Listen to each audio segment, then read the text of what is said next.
El tema que se me ha encomendado el día de hoy es saneamiento físico legal de predios. ¿Ok? La temática va a ser bastante simple y sencilla. Vamos a partir de cero, ojalá que no les incomode. Vamos a tratar de ubicarnos, ¿cierto?, en el tema registral, y poco a poco vamos a ir llegando al tema que nos compete. Algo importante desde mi punto de vista: a mí no me gusta hablar solo. En el momento que crean conveniente, pregunten, ¿ok?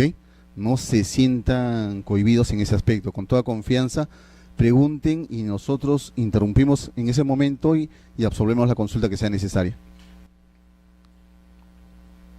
En el ámbito registral o en el sistema registral peruano sucede un tema muy importante que, buenas noches, adelante.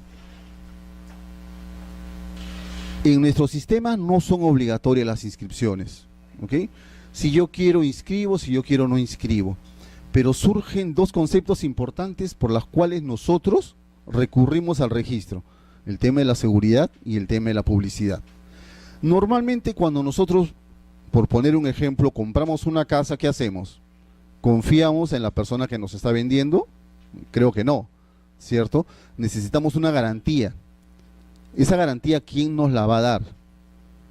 Necesariamente un ente que mantenga la información. Ese ente es necesariamente los registros públicos. ¿Ok? Bien. Entonces, surgen los registros públicos como un tema de seguridad y de publicidad. Les vuelvo a repetir: ¿es necesaria o es obligatoria la inscripción? No. Buenas noches. Parte básicamente por un tema de seguridad. Seguridad por parte de cada una de las personas que va a realizar un determinado acto. Bien. Es así como surge el procedimiento registral. ¿Qué son los registros públicos? A manera de concepto podemos decir que es una institución que establece fines de dar que se establece, con fines de dar publicidad formal a determinados hechos, circunstancias o derechos, que funciona bajo un régimen, bajo una regulación y control de administración pública. Vean, ¿para qué recurrimos nosotros a los registros públicos? Primero, para obtener publicidad de él, ¿cierto? ¿Qué publicidad? Obtenemos información para que nosotros poder adquirir un determinado bien o realizar un determinado acto. ¿Okay? Esa publicidad, ¿qué nos va a dar a nosotros? Garantía. Reiteramos, son dos conceptos dentro de los cuales va a girar esta institución denominada registros públicos. ¿Cuáles son las características de este procedimiento registral? Bien, en principio, este procedimiento registral es especial. ¿Por qué decimos que el procedimiento es especial? Porque tiene regulación y normatividad propia. No sé si ustedes han escuchado hablar de la Ley de Procedimientos Administrativos Generales. Ellos se encargan de regular todo el sistema administrativo peruano, pero excepcionalmente el sistema registral peruano tiene su propia normatividad. Es más, si nosotros vemos y ahondamos un poquito más, vemos el registro de predios, que tiene su propio reglamento. Registro de personas jurídicas tiene su propio reglamento. Incluso vamos más allá, y el registro vehicular también. Entonces, si ustedes se van dando cuenta, cada rama del derecho en la cual tocamos tiene su propia especialización, y registros públicos no escapa a eso. Decimos que es de naturaleza no contenciosa. ¿Por qué? Porque no hay litigio, no hay pleito, no hay ningún contrincante. Solamente se da entre el usuario y los registros públicos, específicamente usuario y registrador. ¿Cuál es la finalidad que tenemos nosotros frente a los registros públicos? Es lograr la inscripción de un título. ¿Ok? ¿Esa finalidad solamente es del usuario? No. Aunque parezca mentira, también del registrador. El registrador también tiene como finalidad o como objetivo principal lograr la inscripción de un título. Vean, como indicamos, en principio la relación es directa entre usuario y registrador. Si yo presento un título, el título lo va a evaluar el registrador. Consecuentemente surge la cuarta característica, que dice: no cabe admitir apersonamiento de terceros al procedimiento ya iniciado ni oposición a la inscripción. ¿Qué quiere decir esto? Que si yo presento un título a los registros públicos, ¿quién lo va a calificar? El registrador. ¿Cabe la posibilidad de que un tercero, una tercera persona, se oponga a este procedimiento? No, no se la va a admitir, se va a rechazar su intervención. ¿Puede oponerse a la inscripción? Tampoco. ¿Ok?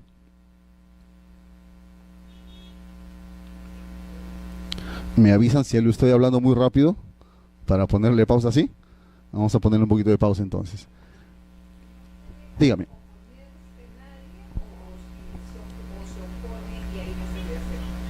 A ver, supongamos que se está llevando a cabo un trámite registral, ¿ok?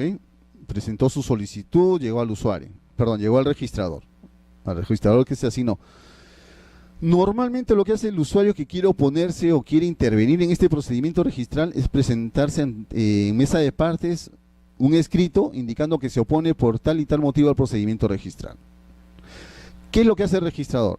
Eso ni lo toma en cuenta, salvo que hay indicios de delito, salvo que hay indicios de falsedad. Eso nos va a dar únicamente indicios de que se comuniquen a las instancias pertinentes. Por ejemplo, si es una escritura pública la que se nos está indicando que es falsa, fácil, ¿no? Vamos a recurrir necesariamente a la notaría mediante un oficio, una comunicación oficial, para que nos determine si ese documento es verdadero o no. Pero, ¿podrá involucrarse el tercero dentro del procedimiento registral? No. O sea, no va a ser una parte entre este proceso. No sé si ustedes han visto un procedimiento judicial ustedes, me imagino que sí. Demandante, demandado y juez, ¿cierto? El demandante aporta sus pruebas, demandado aporta sus pruebas y el juez decide quién tiene el mejor derecho. Aquí no. Aquí la relación es directa entre el usuario y el registrador. ¿Cuál es el objetivo de los dos? Lograr la inscripción del título. ¿Ok? Diferente a un litigio o a un pleito o a un trámite contencioso en el cual existe un tercero y se va a determinar a quién se le da el mejor derecho. Aquí no. Aquí solamente son dos partes, si se quiere, las cuales apuntan a una finalidad común, que es la inscripción del título. ¿Quedó? ¿Ok?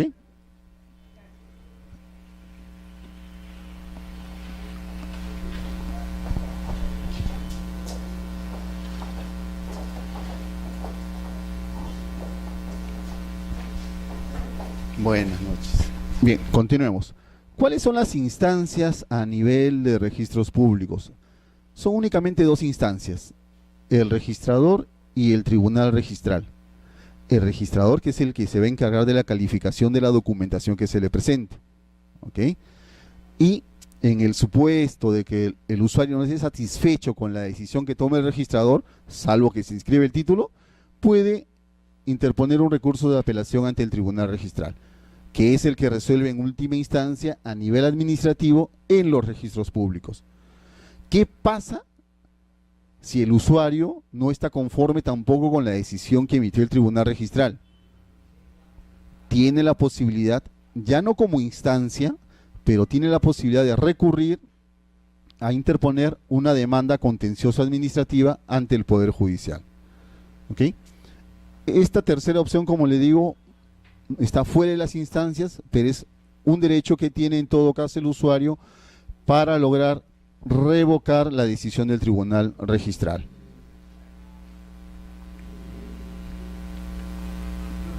Dígame. Lo que pasa es que el trámite, el registrador lo que hace es preparar el expediente y lo emite a la Corte Superior. La Corte Superior se encarga de asignar a un juzgado de primera instancia en lo contencioso administrativo para que sea quien lleve a cabo ese procedimiento. Bien, hay un tema importante, bueno, desde mi punto de vista, que es necesario tocar también, que es la partida registral. ¿Qué es la partida registral? En principio es el lugar donde se van a materializar las inscripciones, solo las inscripciones, ¿ok? Podemos decir que la partida registral es la unidad de registro conformada por los asientos de inscripción organizados sobre la base de determinación del bien o de la persona susceptible de inscripción. En nuestro caso particular, como estamos hablando de registro de predios, la partida esta va a estar referida a un predio determinado. Acá podemos decir que la partida registral es como la partida de nacimiento de una persona, ¿no? ¿Qué inscribimos aquí? El nacimiento del predio, la inmatriculación. ¿Qué más? Si existe una transferencia, también. ¿Existe un embargo? También lo inscribimos. Si existe una modificación física del predio, también.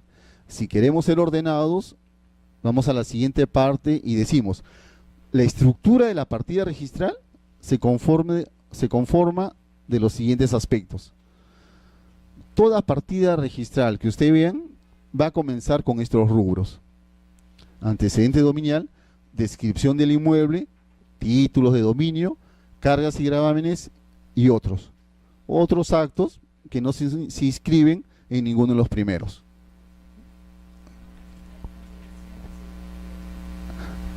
Lo que pasa es que el rubro de cancelaciones se da o nace posteriori, ¿ok? Pero el nacimiento de la partida, ahorita vamos a detallar cada uno de ellos, ¿ok? Bien. Acá vamos, a la parte importante. Descripción del predio. En el caso de la descripción del predio, ¿qué inscribimos inicialmente? La ubicación geográfica del predio, área, linderos y demás datos físicos. En el rubro C, títulos de dominio, inscribimos los derechos de propiedad, referido a traslaciones del derecho de propiedad y demás actos que constituyan, modifiquen o extingan la titularidad de la persona. Y por último, en el rubro de cargas y gravámenes, inscribimos los bloqueos, las hipotecas y medidas cautelares. Vamos a centrarnos por el momento nosotros en la descripción del predio. Vean, como hemos mencionado, está referido a la ubicación geográfica, áreas, linderos y demás datos físicos del predio. ¿Qué inscribimos en este rubro de descripción del predio? Estos datos físicos. ¿Qué sucede? ¿Permanece inalterable el predio con el transcurso del tiempo? Si bien es cierto que su área y sus linderos normalmente no se deben de modificar, pero su apariencia física sí. Podemos nosotros edificar y vamos a realizar una declaratoria de fábrica, ¿cierto? Podemos construir una edificación de varios niveles, inscribimos nuestro reglamento interno e independización. ¿Qué pasa si queremos acumular dos predios contiguos? ¿Se modifica el predio? Sí, con la acumulación. ¿Qué pasa si ese predio queremos partirlo en dos, el lote de terreno? Surge la figura de la subdivisión. ¿Qué pasa si con el transcurso del tiempo este predio cambia de jurisdicción? Ya no está en San Martín de Porres, está en Los Olivos, se va a inscribir su nueva jurisdicción. Nomenclatura y numeración, se emite un nuevo certificado, lo que conocíamos antes como manzana y lote, ahora ya tiene una nomenclatura de calle con una numeración específica. Todo eso, ¿dónde lo inscribimos? En el rubro de descripción del predio, que es el rubro B. ¿Alguna pregunta? Dime. ¿Cómo nació el predio? ¿De dónde nació? Normalmente un predio nace de una partida matriz. Hacen una habilitación urbana y ese lotecito nace de esa partida matriz. Pero no todos los predios nacen de esa manera. ¿Qué pasa si ese predio se inmatricula? ¿Okay? Si un predio se va a inmatricular, quiere decir que no tiene ningún tipo de antecedente registral. Entonces este rubro va a nacer como inmatriculación únicamente. ¿Ok?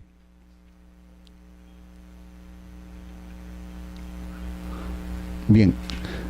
Sí.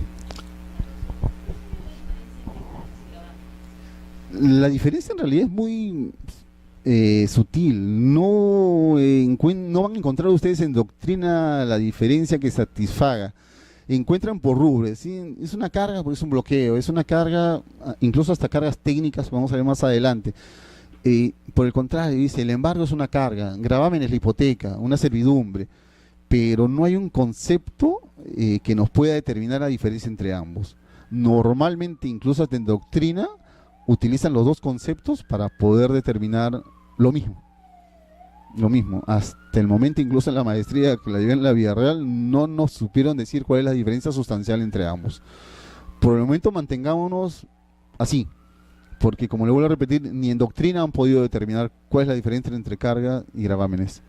Por eso el registro nos hace problemas si pone ambas denominaciones. ¿Okay? Bien, ¿cómo accedemos nosotros al registro? De cualquier manera, con cualquier tipo de documentación, no. La norma nos exige que nosotros presentemos un título. Se entiende aquí por título, para efectos de la inscripción, el documento o documentos en que se fundamenta inmediata y directamente el derecho o acto inscribible, y que por sí solo acreditan fehaciente e indubitablemente su existencia. El concepto es interesante, pero ahora vamos a ver qué es el título. En realidad el título es el documento en el cual se materializa el derecho. Necesariamente debería de contener o debe de contener determinadas formalidades. Por ejemplo, una compra-venta. ¿Podríamos nosotros acceder al registro con una compra-venta en documento privado? No. ¿Qué necesitamos? Una escritura pública. ¿Cómo ingresa al registro esta escritura pública? A través de partes notariales. Adelantémonos un poquito. Supongamos en el caso de fábrica, ¿qué documentos vamos a requerir nosotros para poder lograr la inscripción de nuestra declaratoria de fábrica? Dos formas. El título va a ser o el FUE, Formulario Único de Edificación, o el FOR, el Formulario Registral. Ese es el título, ese es el documento que va a dar mérito a la inscripción. Ok, pero hay documentos también conexos, que no son los títulos, o con los cuales no se va a inscribir, pero sí coadyuvan o van a servir para la inscripción. Un ejemplo claro es, antiguamente, por ejemplo, ¿qué se solicitaba para las compraventas? ¿Solamente los partes notariales? No. Acreditar el pago del impuesto de alcabala, acreditar el pago del impuesto predial, que ese tenía que presentar esos documentos. ¿Formaban parte del título? No, pero la norma exigía que se adjunten esos documentos. ¿Servían para acreditar algún derecho? No, solamente servían para acreditar que se había cumplido con el pago de los tributos. ¿Perdón? No, ya no. No. No. Lo que pasa es que las posesiones a nivel registral no son inscribibles, salvo las de COFOPRI. Pero COFOPRI ya tiene su propio procedimiento administrativo que se encarga de inscribir o de anotar posesiones. Antiguamente, no sé si ustedes habrán escuchado hablar del decreto legislativo 667, que sí estableció prescripciones administrativas. El primer acto, inscribir el derecho de posesión, igual con formularios registrales. Y el segundo, transcurrido, si no me equivoco, 30 días desde la fecha de la última publicación, se efectúa automáticamente la publicación, siempre y cuando no existiere oposición. Pero eso es histórico porque en el año 2010, si no me equivoco, el decreto legislativo, la parte sustantiva fue derogada. Quedó el decreto legislativo 1087, si mal no recuerdo, que vio estos temas rurales, pero ya como trámite administrativo. Con el 667 era abierto, o sea, cualquier persona que estaba en posesión de un predio rural podía iniciar su trámite particularmente. Con la modificación de este decreto legislativo, ya no, solo COFOPRI a través de un procedimiento administrativo. ¿Ok?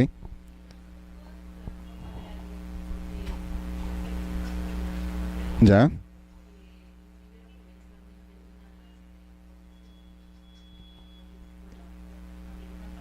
Ya. A ver.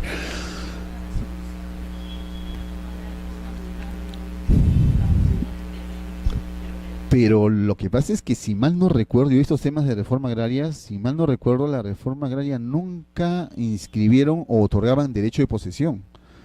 Ellos adjudicaban. Una adjudicación ya es propiedad. Te mentiría si he visto. Lo que sí te puedo decir es en el tema actual de las posesiones con el 667. Todas aquellas anotaciones preventivas que se realizaron a consecuencia de este decreto legislativo no quedan en el aire. ¿Ok? Basta con que se acredite que se realizaron las publicaciones para que en automático se convierta en definitiva. ¿Ok? El tema de reforma agraria, como te vuelvo a repetir, no he visto hasta el momento, y eso que he estado un buen tiempo viendo predios rurales, no he visto posesiones que haya otorgado la ley de reforma agraria. Lo que sí he visto son adjudicaciones que se han realizado, incluso contratos que se presentan a la fecha bastante antiguos con esa formalidad. Pero ojo, porque el reglamento de inscripciones del registro de predios también contempla eso. Y si no me equivoco, hasta el 2006 se establecía que todos aquellos documentos privados con los cuales bastaba la formalidad de firma legalizada tenían solamente un lapso de tiempo para lograr su inscripción. Igual que los formularios registrales. No sé si ustedes se acuerdan del RPU o de la existencia del RPU. También se hacían transferencias con formularios registrales y con verificadores legales. También se estableció un lapso de tiempo para que puedan ser presentados esos formularios registrales. Entonces, si a la fecha, perdón, así es, hasta el 2008. Entonces, si a la fecha presentamos uno de esos, no se sorprendan que el registrador los vaya a tachar. A diferencia de del tema de posesión iniciados por COFOPRI. Dime.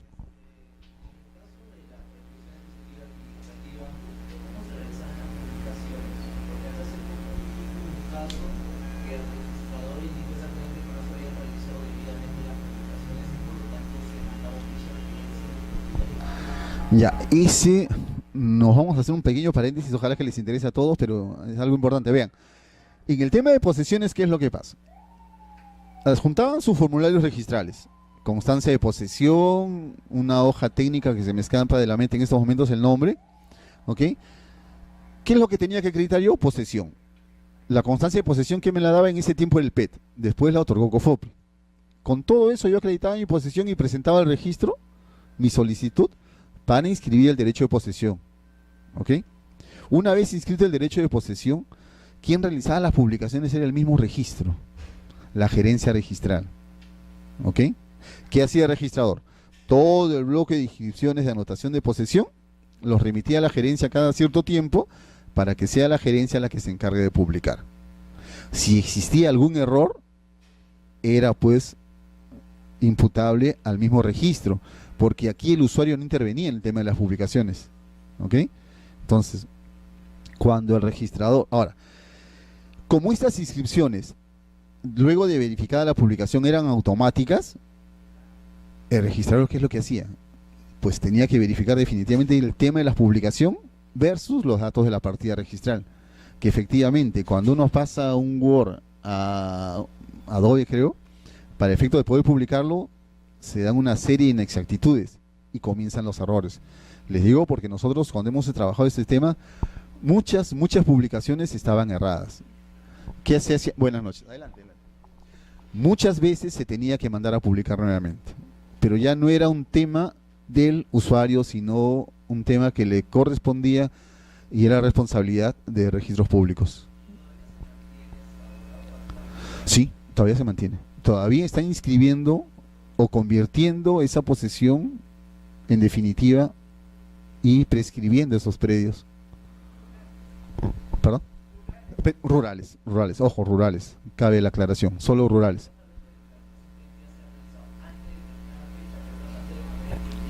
Claro, claro. A ver, en el 2010, en junio del 2010, si no me equivoco, salió este paquete de decretos legislativos donde modifican el 667. Y ya únicamente tenía la facultad de poder hacerlo COFOPRI, ya no un particular. Si se logró inscribir la anotación preventiva hasta antes de junio del 2010, no va a haber ningún problema en que a posteriori pueda usted convertir su anotación de posesión en una prescripción adquisitiva de dominio.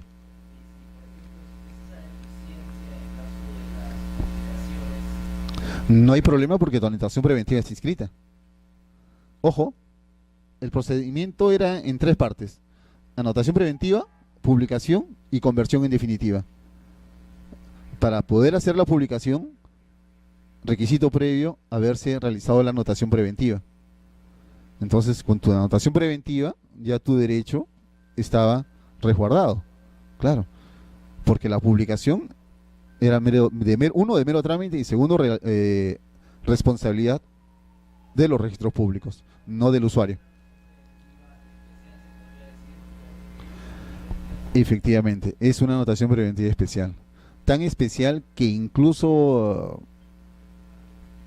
cuando COFOPRI tramitaba estos formularios, también la misma norma le dio un cierto lapso de tiempo para que todos esos expedientes que había recabado, no recuerdo qué lapso de tiempo, se me escapa de la memoria, también pudiera presentarlos al registro.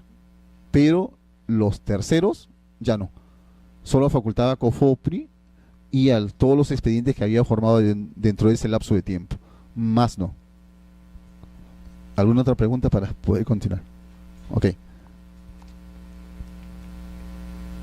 Bien, ya tenemos nuestro título con la documentación complementaria y el siguiente paso, ¿cuál va a ser? La presentación de nuestro título a los registros públicos. Y normalmente pues decimos comienza el calvario para las personas. Vean,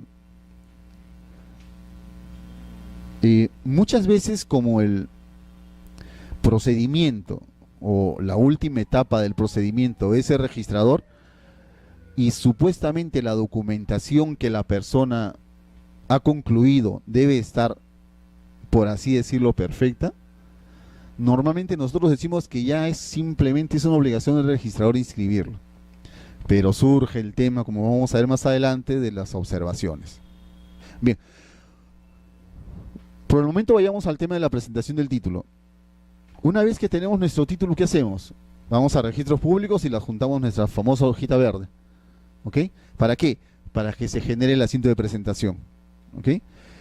¿Qué es lo más importante en nuestro asiento de presentación sin tratar de dejar de lado otros requisitos? Establecer la vinculación con una partida registral. ¿Por qué nos interesa establecer esa vinculación con la partida registral? Porque con eso estamos reservando la prioridad del acto que nosotros estamos solicitando. ¿Por qué? ¿Qué pasa si hoy día a las 3 de la tarde presenté una compra-venta? Los partes notariales para la compra-venta. Y el día de mañana, por un tema de inseguridad, no solamente social, sino también jurídica, esa misma persona le vendió a otra ese mismo predio. ¿Cuál de los dos se va a inscribir primero? El que fue presentado primero. Entonces, por un tema de prioridad, nunca dejemos nosotros de indicar cuál es la partida a la cual está relacionado o vinculado nuestro asiento de presentación. ¿Ya?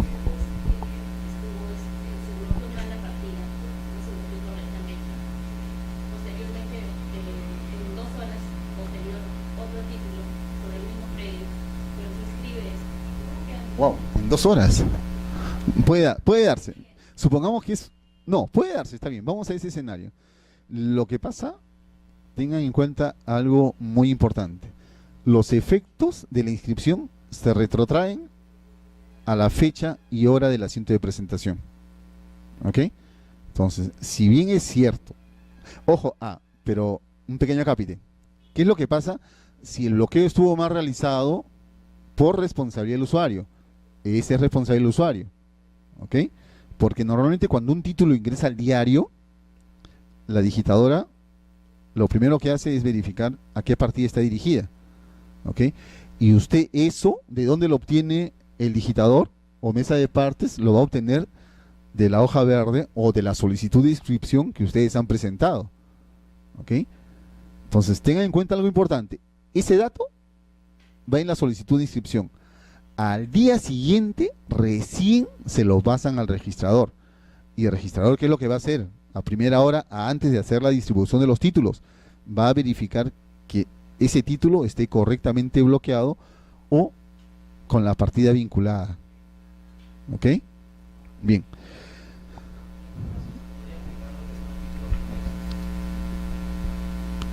Vean, por ejemplo, yo lo aplicaría en casos, por ejemplo, cuando hay una declaratoria de fábrica y una independización.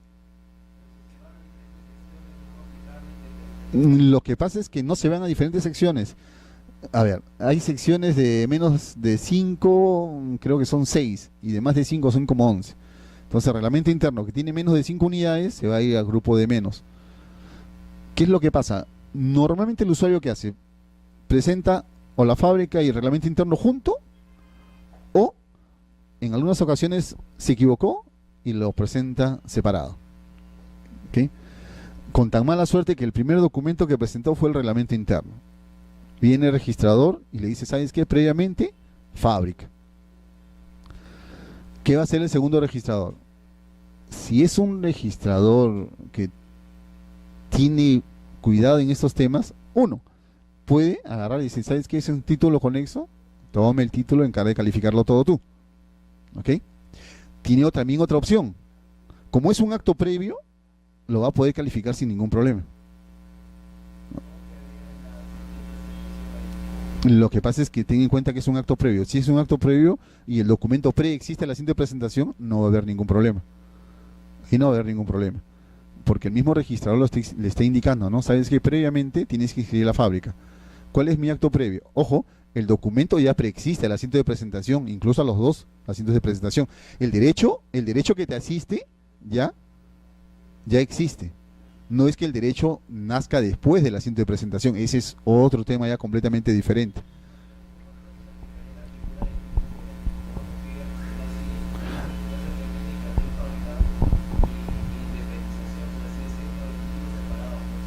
Ujú. Claro, por eso, en el ejemplo, creo yo que el registrador que tiene la fábrica, ya sabes que tú no puedes calificar el reglamento interno porque te falta la fábrica. Toma la fábrica. No, es que eso sale en la esquela. Eso sale en la esquela. Eso sale en la esquela de observación. Cuando yo se lo paso el título administrativamente al otro registrador, cuando el registrador se pronuncie, se va a pronunciar ya por ambos actos. ¿Me entiendes? O sea, no va a quedar al aire el título. Siempre existe un pronunciamiento. Y el pronunciamiento es lo que justamente va a estar al alcance del usuario. O sea, no es que el usuario, perdón, el registrador tenga el título, se lo pasan como conexo y se quedó ahí. No, la comunicación va a ser mediante una esquela.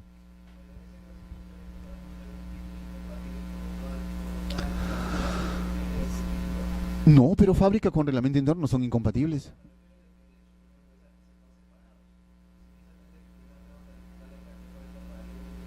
No, por eso nos ponemos en el ejemplo de primero el reglamento interno ingresó, ¿ok? Le ganó prioridad a la fábrica. En ese supuesto, porque si el supuesto es al revés, yo califico la fábrica y el otro registrador sí lo suspende esperando que previamente se califique la fábrica para poder yo inscribir el reglamento interno. Y ahí no habría problema, ni habría título conexo. No sé si entiendes la idea. A ver, la idea es, vamos escapándonos del tema y anticipándonos. Cuando yo inscribo un acto, por ejemplo, supongamos que quiero escribir mi edificación, mi reglamento interno, hacer una independización del reglamento interno, ¿ok?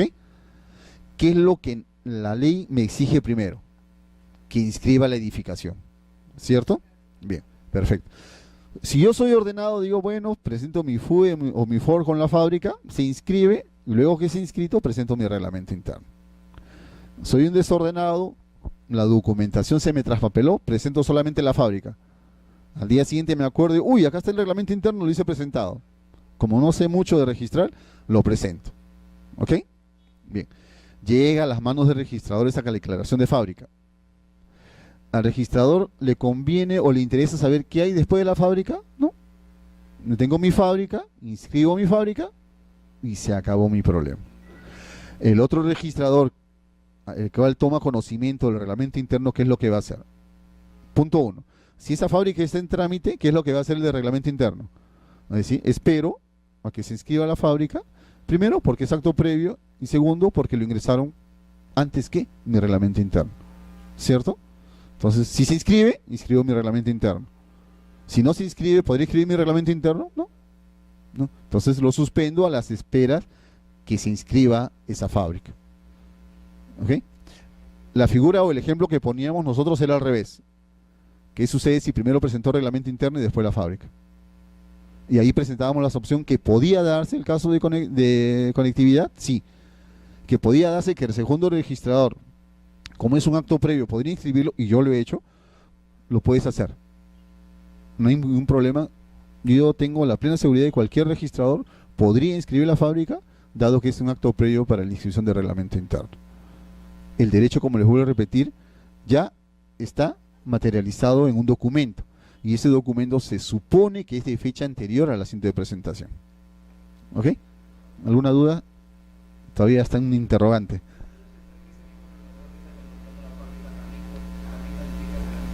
Te vas a demorar más. Por experiencia y por práctica, te vas a demorar más. Te vas a demorar más. Puedes pedirlo, sí. De hecho que sí. Pero un consejo, siempre cuando ustedes presenten reglamento, tengan su reglamento interno y tengan fábrica, presenten solo la fábrica. Se inscribe la fábrica y presentan su reglamento interno. ¿Por qué? Porque el registrador normalmente ¿qué hace? Separa los títulos entre dificultosos y más accesibles. ¿Ok? Normalmente, a veces, para completar la producción, ¿qué hace? Una fábrica te va a demorar ¿cuánto? Una calificación de media hora, 40 minutos. Un reglamento interno, ¿cuánto te va a demorar esa calificación? Su proceso es más largo, es más tedioso, es un poquito más complejo. Entonces, si nosotros separamos los actos, van a ser más fáciles y más digeribles. Si los ponemos todos juntos, definitivamente pues es un poquito, o se vuelve un poquito más complejo. Imagínense ustedes una edificación pues que tenga 100 unidades exclusivas. Su fábrica le va a salir ¿a cuánto tiempo? Amén de que el técnico tiene que revisar toda la parte técnica del ingeniero, del arquitecto, en el cual se vuelve mucho más tedioso todavía. Bien, continuemos. ¿En qué? Dime.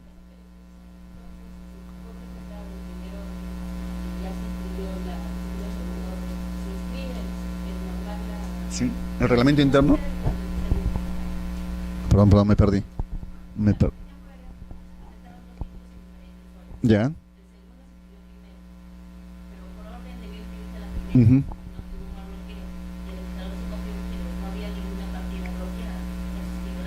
Así es.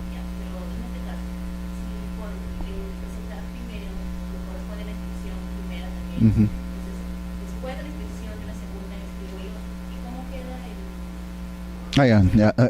Volviendo de ejemplo. Ya, tu ejemplo, ya. En el caso, nos fuimos por otro lado. Ya, en el caso de tu ejemplo, como te digo, si es el error, es imputable al usuario, definitivamente es responsable el usuario y es el usuario quien debe asumir esa responsabilidad. En el caso que sea imputable al registrador, como te digo, ahí ya tenemos que aplicar la técnica registral y el principio de prioridad que te dice, la prioridad, la inscripción se va a retrotraer a la fecha del asiento de presentación. ¿Ok? Y, y justamente para eso es que nos sirve el asiento de presentación y por qué le consignan día, hora, minuto y segundo, para que tu derecho pueda estar salvaguardado. Por ende, ten en cuenta que los asientos judiciales solamente se cancelan judicialmente, ¿ok? Pero en todo caso la responsabilidad ya no sería el registrador, ¿ok?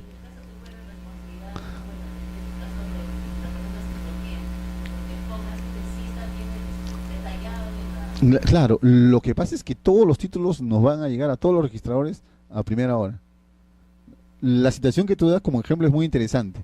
Materialmente es un poquito difícil que se dé. Puede darse, sí puede darse. No hemos visto todavía esos casos en la vida real, pero sería interesante para la próxima reunión que tengamos con los registradores para ver qué es lo que va a suceder con esa inscripción. Como te digo, porque en todo caso, si queremos cancelarla, solamente va a ser judicialmente, nada más, solo judicialmente. No hay otra forma de cancelar una inscripción. Bien, continuemos. ¿Cuáles son los pronunciamientos que emite el registrador en el momento de realizar la calificación o la evaluación de un título? Son tres los supuestos que nos dan. Puede observar el título, puede liquidarlo en el mejor de los casos o puede tacharlo. Si lo observa, pues nos va a indicar cuál es el defecto subsanable para que nosotros podamos reingresarlo. Si lo liquida, mejor todavía, porque nos va a indicar qué monto es el que nos falta pagar para que se pueda lograr la inscripción. Y si nuestro documento está dentro de una de las causales de tacha, pues lamentablemente va a ser tachado. ¿Ok? Son tres los supuestos, como les vuelvo a repetir, que tiene el registrador para poder pronunciarse. Dime.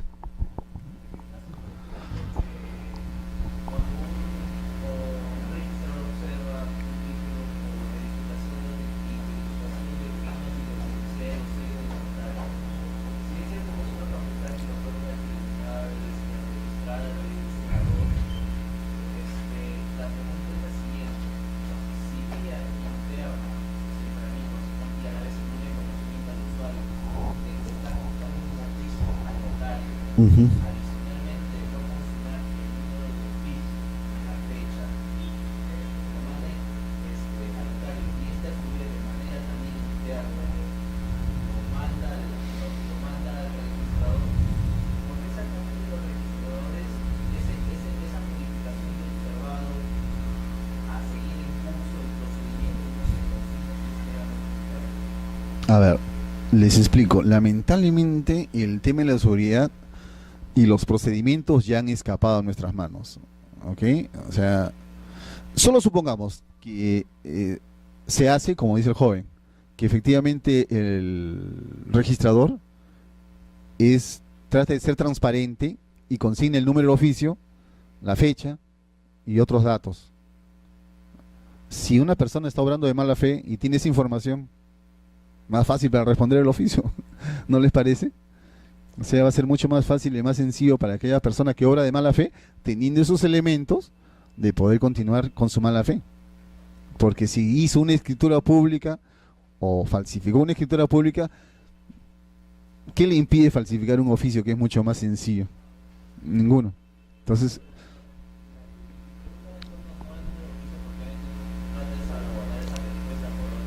y claro, pero justamente te digo, pienso y justamente trato de justificarlo de esa manera. O sea, a mí, yo le he indicado al usuario en mi esquela que se ha comunicado a la notaría o se ha solicitado a notaría información, justamente una documentación, una información que es el notario el único que me va a poder responder. No, no, tu usuario, tú no vas a intervenir en ese proceso porque mis dudas van a seguir y voy a seguir observando tu título. Lo que se quiere justamente es, incluso ese documento debe ingresar por hoja de trámite, no debe ingresar eh, a través de la subsanación común y corriente.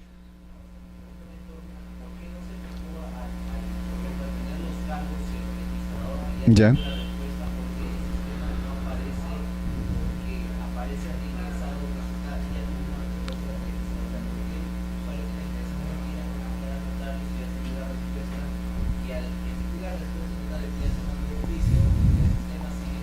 Ah, bueno, me imagino porque a lo mejor el registrador está esperando que subsanen todo lo demás para poder emitir un pronunciamiento integral de toda la documentación. Ah, no, cuando ese es su único punto, creo yo, no estoy en secciones normales en estos momentos, pero creo que le venía de levantar la esquela de operación de oficio. No tendría ya por qué dejar que el plazo siga corriendo cuando él ya tiene ya el elemento suficiente como para poder pronunciarse nuevamente.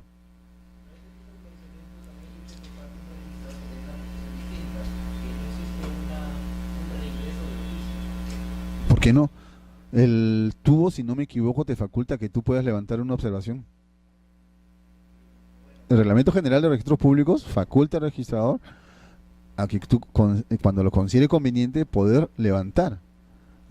Ahora es más, si no existe y es un vacío, mayor razón porque el Reglamento General de los Registros Públicos, ¿qué te dice? Facilitar la inscripción.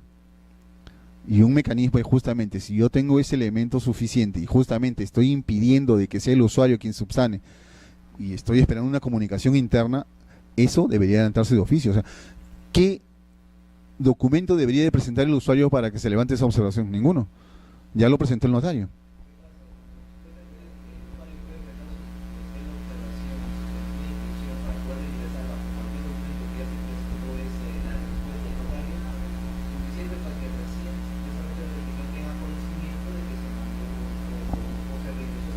Bueno, en todo caso yo sí discreparía con ese uso. Con ese uso yo discreparía porque el registrador, creo, de acuerdo al reglamento general, tiene facultades suficientes como para poder levantar esa observación y solicitar a mesa de partes. Hasta ahí creo que no hay ningún problema. ¿Quieres? Sí.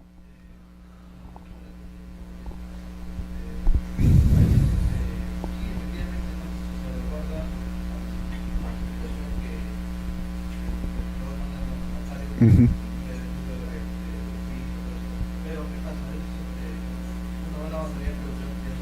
Ujú.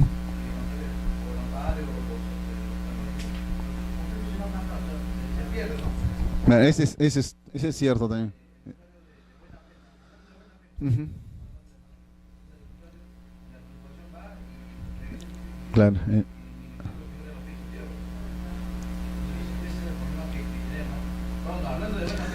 Claro.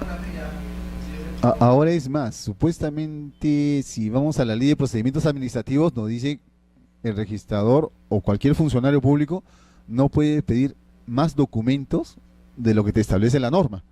Y eso, si ustedes buscan un amparo legal, no hay.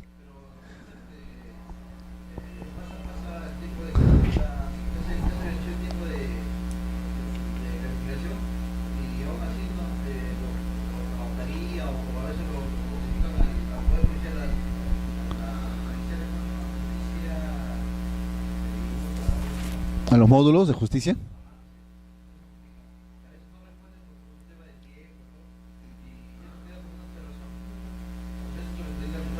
Definitivamente.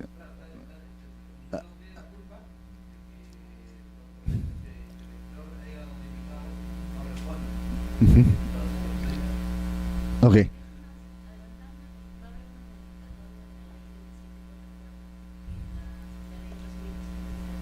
Ya.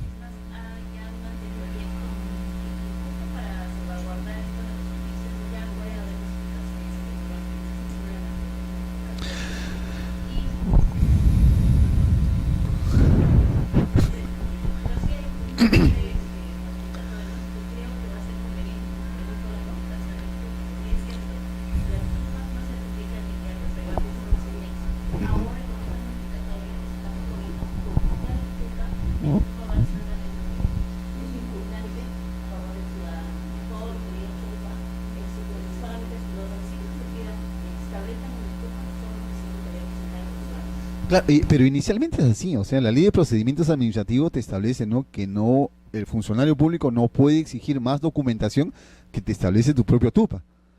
Por eso, o sea, si ustedes son legalistas, recurren al TUPA de los registros públicos y en qué parte dicen, qué parte del procedimiento es que el registrador debería oficiar. No, me refiero a si es o no es un requisito dentro del procedimiento de calificación del título. A eso me refiero.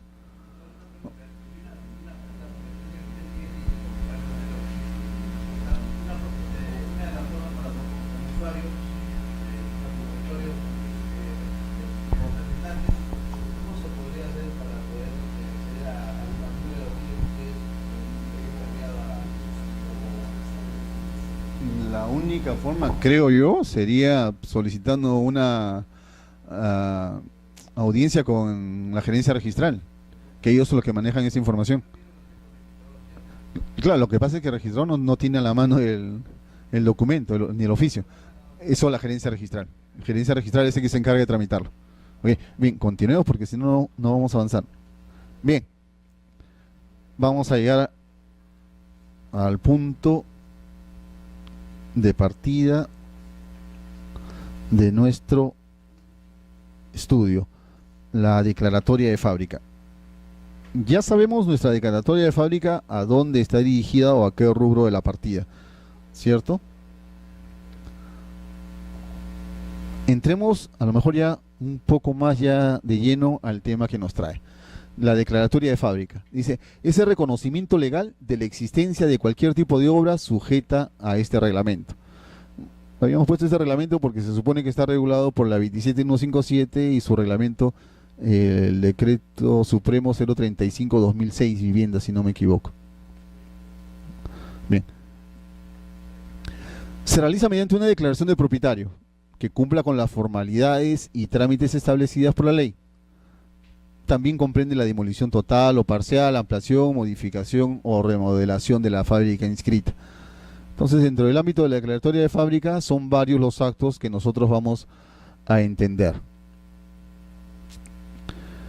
Bien, esta declaratoria de fábrica, ¿en qué documentos se materializa? Bien, dependiendo de la regulación, se puede dar de dos formas. A través del formulario único de edificaciones, FUE, con la ley 29090. ¿Ok? Hacemos nuestro trámite municipal, concluye nuestro procedimiento administrativo municipal y recurrimos a los registros públicos. ¿Ok? Como no es un tema dentro del cual nos vamos a involucrar mucho, solamente vamos a establecer en estos momentos las diferencias entre uno y otro trámite. La diferencia básica, ¿cuál es? Que en el primero interviene la autoridad municipal, ¿ok? En el segundo, no. Esa es la diferencia sustancial de nuestro trámite. Bien.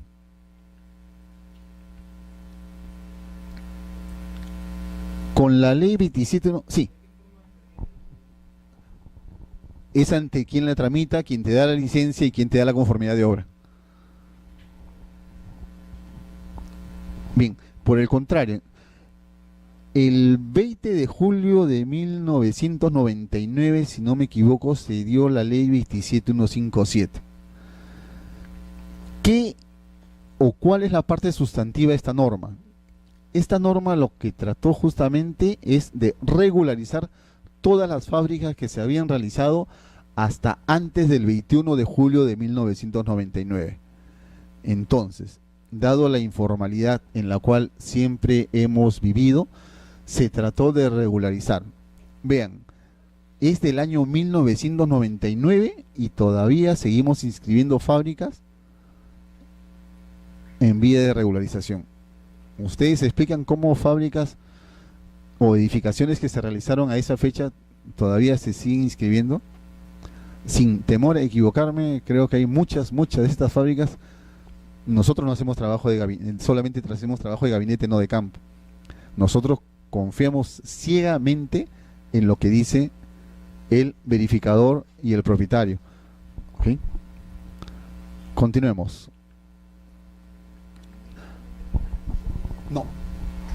No hay intervención municipal. Bien, ¿qué es la regularización? Es un trámite destinado a obtener el reconocimiento legal e inscripción de las edificaciones existentes. ¿Qué es la edificación? Es una obra de carácter permanente cuyo destino es albergar al hombre en el desarrollo de sus actividades. Comprende instalaciones fijas y complementarias adscritas a ellas. Bueno. Como habíamos mencionado, la ley 27157 se va a encargar de trámite de regularización de todas las edificaciones construidas o demolidas antes del 21 de julio de 1999. Ellas, supuestamente, pues, no tienen licencia, menos conformidad de obra o carecen de ella. ¿Okay? Entonces, basta únicamente, primer requisito, con cumplir el requisito que la edificación se haya realizado antes de esta fecha para que nosotros podamos aplicar esta norma. ¿Cuáles son los profesionales que intervienen en el proceso de regularización? Son dos: el notario y el verificador. ¿Alguien trabaja en notaría? Nadie va a decir que sí. Bien, vean. El notario es el profesional del derecho que está autorizado para dar fe de los actos y contratos que ante él se celebran. Para ello formaliza la voluntad de los notariantes, redactando los instrumentos a los que confiere autenticidad, conserva los originales y expide los traslados correspondientes. Pero, ¿cuál es la función que a nosotros nos interesa que realice el notario? ¿O cuál es la participación del notario en esta regularización? Bien, con esta ley se crean también los formularios registrales. ¿Okay? Son documentos privados a los cuales la ley les va a dar determinada formalidad para que se puedan inscribir ante el registro de predios. ¿Okay? Estos documentos se van a convertir en títulos que dan mérito a alguna inscripción. Bien. ¿Cuál es la intervención del notario? Formalmente y de acuerdo al Decreto Supremo 035-2006-vivienda, el notario cumple la siguiente función: certifica la identidad del propietario o de su representante, legalizando la firma de éste en el FOR y en otros documentos anexos. Vean, ya hay varias, o al menos más de una resolución del Tribunal Registral y también pronunciamientos del notario en el cual indica que el notario tiene solamente como función certificar la firma. ¿Ok? Entonces, si ustedes leen un poquito la parte que le corresponde a las funciones del notario, de acuerdo al reglamento de la ley 27157, va a diferir. Nuestro tribunal registral y también los notarios han dicho no. Nuestra responsabilidad es certificar la firma. Y ellos certifican únicamente la firma en el formulario registral. Esa es la intervención que ellos tienen. Bien. Yo les hago una pregunta. ¿Qué sucede si el predio se encuentra ubicado en Lima y certifica la firma un notario del Callao? ¿Habrá ahí algún tipo de problema? No, no, porque no hay problema de jurisdicción. ¿Cuál es la labor del notario? Solo certificar la firma. Por ende, ese documento no va a tener ningún tipo de inconveniente. Vean, han llegado casos, y más de uno al menos, en los cuales el propietario del predio no reside en la ciudad de Lima, reside en otra ciudad. Quien certifica las firmas es notario de otra provincia o de otro departamento o de otra jurisdicción. Y ahí es un tema también que ya resuelve el tribunal y no debería ser materia de observación. ¿Ok? Pero, solamente como una llamada de atención, diferente a los casos en los cuales el notario interviene en un procedimiento de prescripción. Ahí sí el obligado es el notario de la jurisdicción donde se encuentra ubicado el predio. Ya el tema de procedimiento es completamente diferente. Bien, en el formulario registral, ¿el notario solo certifica la firma de los propietarios? No, también certifica la firma del verificador. La norma dice, certifica la identidad del o de los verificadores, constata la vigencia de su registro y legaliza su firma en el FOR, planos y el informe técnico de verificación. En realidad, a la práctica, si nos remitimos a la práctica, el notario se va a encargar de certificar las firmas tanto del propietario como del verificador. Dime, disculpa. Disculpa.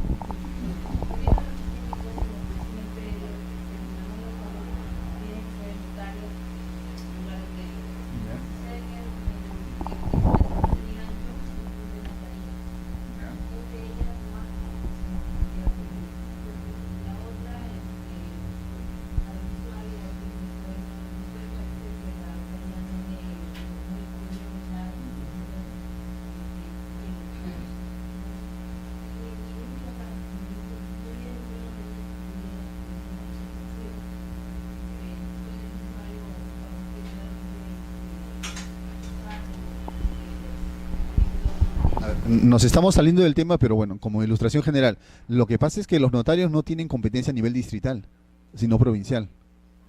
Así es. Entonces, basta con que sea provincia de Lima para que el notario pueda actuar en ese procedimiento. ¿Ok?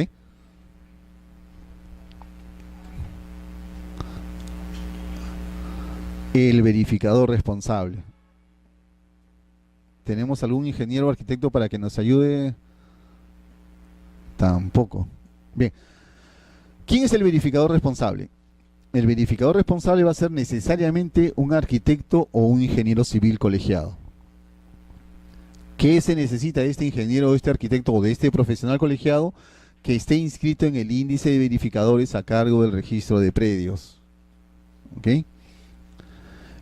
¿Qué hace el verificador responsable? Es el que organiza y tramite el expediente de regularización. Solamente eso no. Él también constata la existencia y características de la edificación, el cumplimiento de las normas y parámetros urbanísticos y edificatorios. Por último, confirma que los planos que se adjuntan al expediente corresponden a la realidad física del terreno y la edificación. ¿Qué nos interesa saber? Si ustedes se percatan, dice, el verificador responsable debe estar inscrito en el índice de verificadores a cargo del registro de predios. Entonces nos corresponde ver qué es el índice de verificadores del registro de predios. Bien, solo como, a lo mejor como anécdota, un ingeniero agrónomo quiso inscribirse en el registro, el índice de verificadores. Logró su inscripción. Lo que pasa es que el índice de verificadores data 2004 o antes, no recuerdo exactamente la fecha. Y a esa fecha se inscribían las posesiones que hemos estado conversando, y en las cuales podían participar los ingenieros agrónomos y otros profesionales. Incluso existía un índice de verificadores legales, pero a la fecha, como esas normas quedaron derogadas, pero expresamente no se ha derogado esta parte del índice de verificadores, uno que otro ingeniero agrónomo logra inscribirse. La pregunta es, ¿con qué objeto? Está bien, logró su inscripción, pero no va a poder suscribir ningún tipo de acto. Pero es lo que quería inscribirse y logró la inscripción. Bien. El índice de verificadores del registro de predios es un registro de información administrativa que regula el funcionamiento del índice, los requisitos y procedimientos de incorporación, las funciones, obligaciones y sanciones y los procedimientos de fiscalización y control.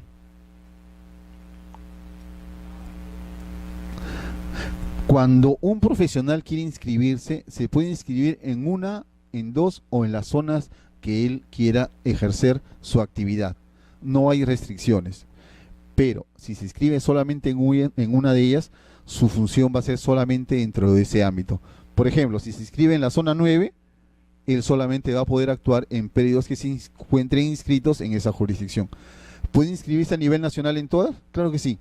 No tiene ninguna restricción.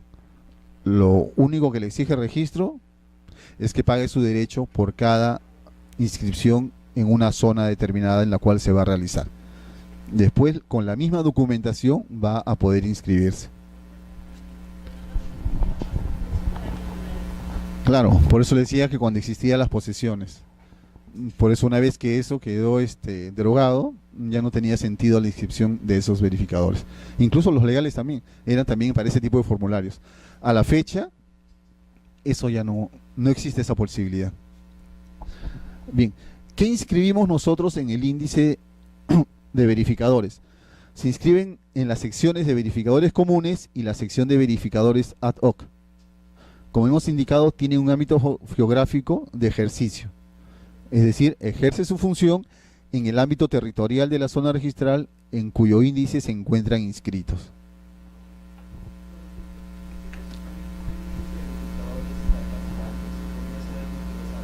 No. Ese es otro tema que compete ya básicamente al ámbito catastral. Hay un reglamento, no me acuerdo del decreto supremo, que establece todo un procedimiento que se establece para modificaciones de área o incorporación del CUC con un índice propiamente ya de verificadores. Pero aquí no, no. Esto es exclusivamente, este índice es realizado básica y exclusivamente para verificadores de la 27157. Nada más. Sí, ¿ok?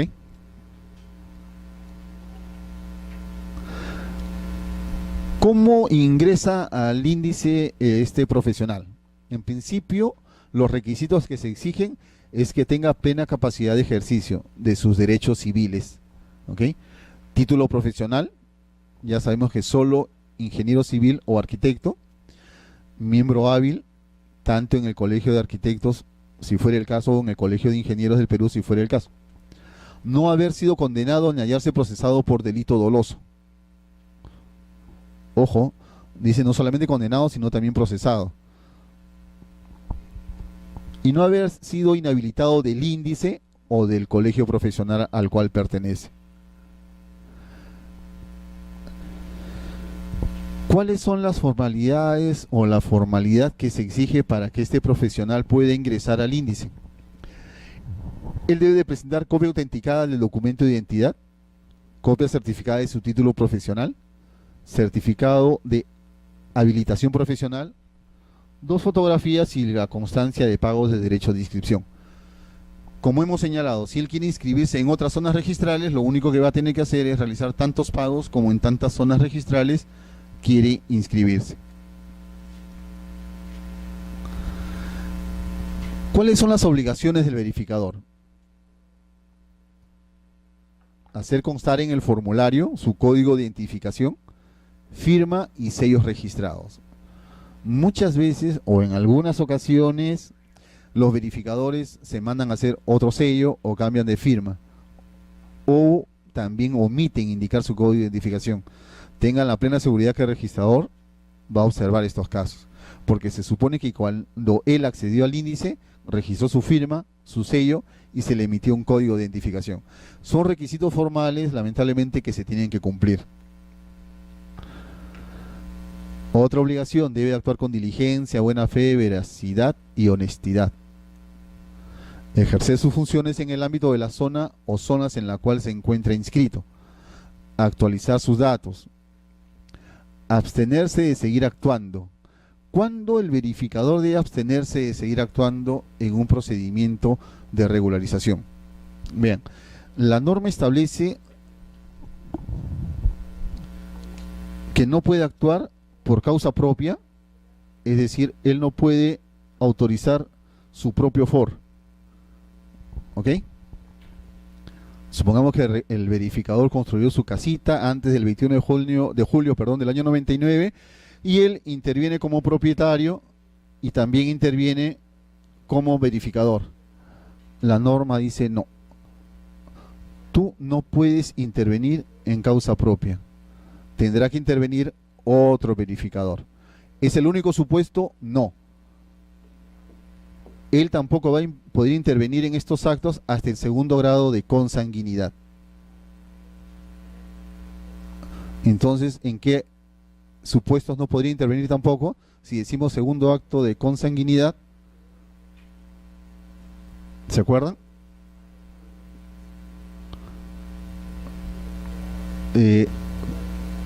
Verificador, ¿cómo contamos los grados? Primero llegamos al tronco en común, que normalmente es el papá, y de ahí descendemos al otro grado.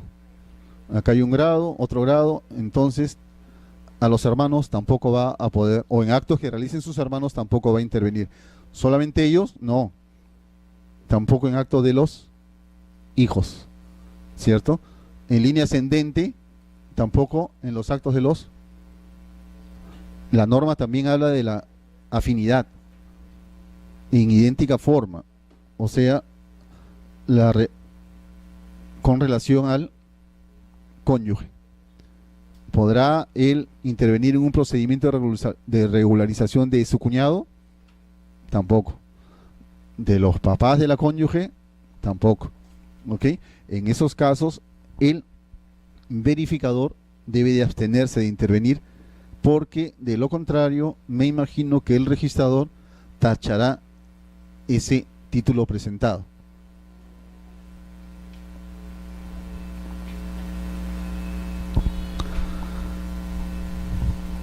La norma también nos habla que el verificador debe abstenerse de suscribir formularios. ¿Cuándo debería de abstenerse también de suscribir formularios, aparte de los supuestos de vínculo de parentesco que hemos indicado? En el supuesto de que ha caducado su inscripción. ¿Ok? Si caducó su inscripción, él ya no debería de intervenir en este tipo de procedimientos. A ver, ya que ustedes no me preguntan, ¿qué sucede si el verificador certificó su firma, actuó en un procedimiento y certificó su firma, pongamos el 10 de enero de 2013? ¿Ok? A esta fecha certificó su firma y él estaba hábil, pongamos, hasta el 10 de marzo del 2013. Después de esta fecha, no se reinscribió. ¿Ok? El propietario tiene en sus manos la documentación y lo presenta a registros públicos. ¿El registrador podrá objetar esta documentación? Podrá decir, oye, pero a la fecha en que tú me has presentado la documentación, pongamos el día de hoy, exagerando, 5 de mayo del 2014, tu inscripción ha caducado. ¿Podrá ampararse en ese registrador para poder observar o tachar el título? No, porque él suscribió y certificó su firma a la fecha en la cual estaba vigente su inscripción. ¿Está clara la idea? ¿Sí? Ok.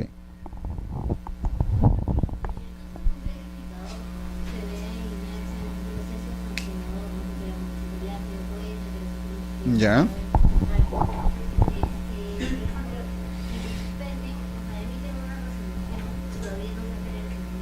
Ya.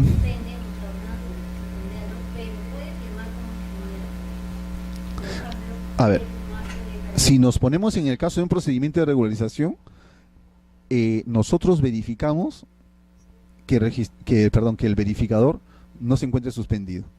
Esto necesariamente tiene que ser a consecuencia de un procedimiento sancionador. Existe una base de datos en el registro, la cual es un acceso libre, en la cual ustedes pueden verificar qué ingeniero o qué arquitecto ha sido suspendido y no puede ejercer sus labores. Esa es una base de datos, como le digo, que está disponible. No sé si existe un cobro o no por esa consulta. Me parece que no. No.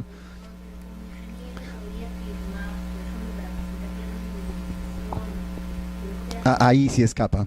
Ahí sí escapa a nuestra base de datos porque nosotros no exigimos certificado de habilitación. Es muy difícil que nosotros podamos verificar ese aspecto. Un registrador de independizaciones y de reglamentos internos, casi estoy seguro que no verifica la habilitación del ingeniero. Ya ese es otro tema. Me imagino que no, cuando estuve un tiempo de certificador de búsquedas catastrales, tampoco, no, ahí sí se le exige la presentación de certificado de habilitación. En esos supuestos sí, para búsqueda sí, ahí sí le exigen. O sea que es más difícil que pueda. Claro, en ese supuesto no. Pero como te digo, o sea, ojo, ese tema es un tema paralelo porque estamos hablando ahorita de la ley de regularización, ¿ok? Que la norma que nos dice que está inscrita en el índice de verificadores y nos señala también cuáles son los casos en los cuales él debería de abstenerse. Y si existe un procedimiento sancionador, también eso es público y existe una base de datos en los cuales el registrador va a poder acceder a ella y verificar si es que está hábil o no. Nosotros decimos activo, si está activo o no en ese índice. Vean, no he visto todavía los casos en los cuales el verificador lleve un archivo de toda la documentación que él tramita y que logra la inscripción. Tampoco he visto o he podido percibir que registros públicos solicite la exhibición de esta documentación. Supuestamente el verificador debería tener una matricidad de todos estos documentos que él emite. Supuestamente, les repito. Llevo no sé cuántos años viendo este tema de fábricas, más de 5, y no conozco hasta el momento que se haya realizado alguna solicitud de exhibición del archivo a un profesional verificador. En todo caso voy a tratar de averiguarlo porque justo revisando estos temas para estas charlas se me volvió a la mente este tema y me nació nuevamente la inquietud de ver qué es lo que estaba pasando, ¿no? Porque la norma exige al verificador que lleve un archivo y también faculta a los registros públicos de que ese archivo puede ser exhibido en cualquier momento.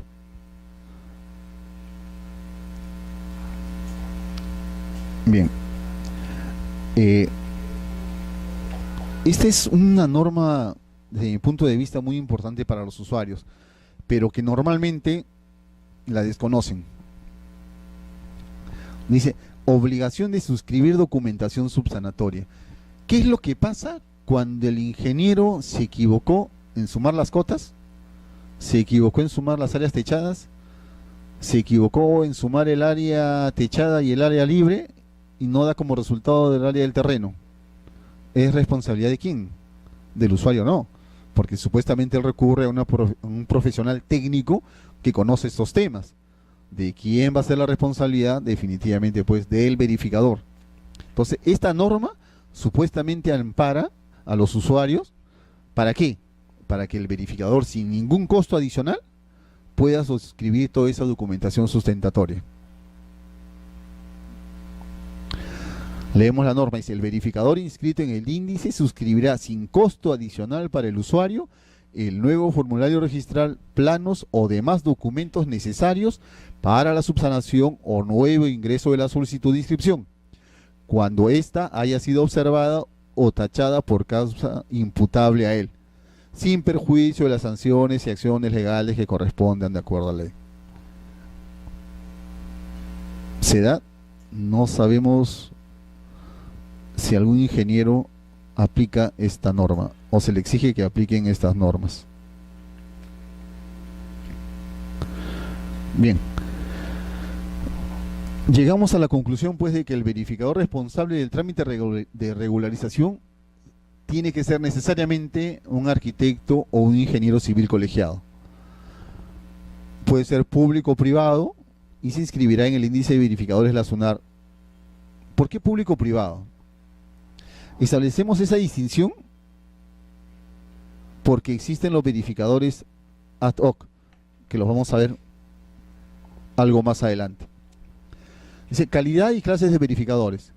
Ejercerá la labor de verificador el arquitecto o ingeniero colegiado, que cumpla con inscribirse como tal ante el registro de predios. Tendrá la calidad de privado o público. Es privado cuando ejerce su función como profesional independiente en forma personal y directa. Es público cuando ejerce su función como consultor, empleado o contratista de algún organismo público que por mandato de la ley intervenga en el trámite de regularización. Si yo recurro a un profesional que ejerce su labor en forma particular, pues es considerado como un verificador privado. Por el contrario, en algunas ocasiones se hace necesaria la participación del verificador público.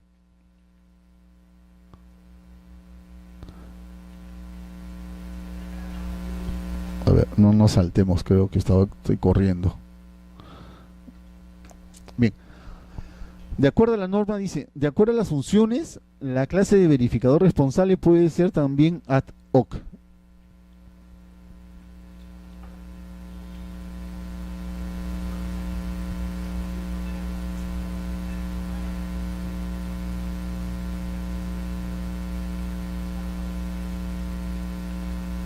Acá. Bien. Dice, cuando la naturaleza de la edificación en proceso de regularización lo requiera, el verificador responsable comunicará a la entidad rectora correspondiente que se requiere de un informe técnico de verificación ad hoc. ¿Qué significa este informe técnico de verificador ad hoc? ¿O cuándo es necesario? Este verificador que hemos denominado verificador público se encuentra en determinadas entidades, como el Instituto Nacional de Cultura, el Instituto Nacional de Recursos Naturales, el Cuerpo General de Bomberos Voluntarios del Perú y el Instituto Nacional de Defensa Civil. La norma dice que es el verificador el que se va a encargar de determinar si es que es necesario o no es necesaria la intervención del verificador ad hoc. Bien, pero también la misma norma nos dice en qué casos sí es necesaria la participación del Cuerpo General de Bomberos del Perú y del Instituto Nacional de Defensa Civil a través de un verificador ad hoc. Esto es en edificaciones de más de 5 pisos, en centros y galerías comerciales, campos feriales, ¿ok? Y en establecimientos de hospedaje, edificios de concentración masiva en edificios de concentración masiva de público. En estos casos es inevitable la presentación del informe técnico ad hoc. Hasta hace poco existía un precedente de observancia obligatoria que establecía que era responsabilidad del verificador determinarlo. Pero hay circunstancias en las cuales es evidente. Si un edificio tiene más de 5 pisos, definitivamente el informe técnico ad hoc debe de ser presentado. Es inevitable. Igual en los centros comerciales y galerías comerciales. En un colegio con mayor razón. Pero a veces hay casos en los cuales sí es responsabilidad del verificador determinarlo. Por ejemplo, en el caso de un restaurante pequeño, el verificador sustenta debidamente, bueno, es un restaurante que tiene 4 mesas, cada una de ellas ocupa 1,5 metros cuadrado, por lo tanto, considero y bajo mi responsabilidad que no es necesaria la presentación del informe técnico ad hoc.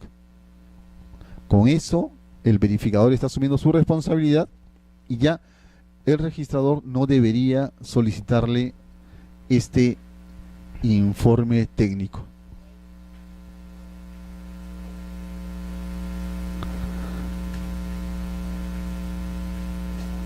Bien.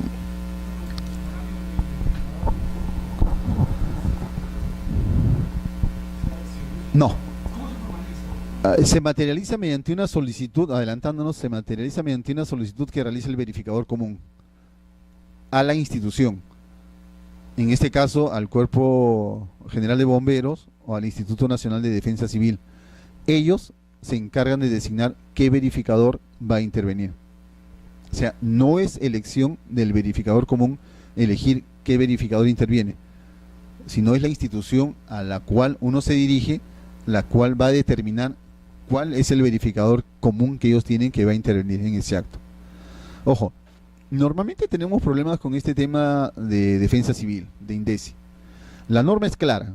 La norma te dice, en alguno de estos supuestos, informe técnico ad hoc. No dice licencia de funcionamiento, no dice factibilidad de uso comercial, no. Muchas veces llegan los usuarios y dicen, no, pero yo tengo mi licencia de funcionamiento aprobada por Defensa Civil. Perfecto. Pero ese documento no es viable ni factible para el tema de regularizaciones. Documento idóneo, el informe técnico ad hoc. Ya ahí sí hay un montón de temas de interpretación por parte de los verificadores que quieren establecer que no, que basta únicamente con una licencia de funcionamiento, cosa que no es así. Lamentablemente la norma es bastante clara con respecto a los informes técnicos. Bueno, acá está un poco más al detalle el tema del verificador ad hoc. Emite un informe en nombre y representación de la entidad que lo autoriza, sujetándose a las normas que se dan para tal efecto. Dice, en los casos de edificaciones en proceso de regularización que se encuentren comprendidas según los supuestos señalados, los indicados cuando hay concentración masiva de público, cuando es más de 5 pisos, hotel, así tenga un piso, la norma lo exige. Pero hay algo importante, la última parte nos dice, dicho informe no constituye requisito previo para la inscripción de los derechos o contratos o actos a los que se contrae el proceso de regularización, y de contener observaciones, estas se registrarán como carga conforme a lo normado por el artículo 32 del presente reglamento. ¿Qué significa esto? Antes que se queden dormidos. Creo que está muy aburrido que están quedando dormidos, o es el cansancio físico natural. Bien, vean, ¿qué quiere decir esto? A ver, ¿qué pasa si yo presento mi fábrica y necesito, o el registrador me observó porque me dice, esta regularización, o en esta regularización debería intervenir los verificadores ad hoc del Cuerpo General de Bomberos y del Instituto Nacional de Defensa Civil porque tiene una afluencia masiva de público, o porque tiene más de 5 pisos, o porque es una galería o un centro comercial? La norma le da la posibilidad únicamente de que presente los cargos de esa solicitud, y la fábrica o la inscripción de la fábrica va a proceder. Pero ¿qué es lo que va a hacer el registrador? Va a inscribir como carga este trámite va a inscribir como carga este trámite. ¿Okay? Por eso decimos nosotros, ¿la emisión de estos documentos paraliza la inscripción? No. No se va a paralizar la inscripción y el proceso de calificación va a continuar. Bastará con que presente el cargo de estas solicitudes con los pagos realizados. El Cuerpo General de Bomberos no tiene ninguna tasa al respecto. Se basta con solicitarlo únicamente. INDECI, por el contrario, sí. A ellos sí tenemos que presentar el cargo y el recibo del comprobante del pago realizado ante esta institución.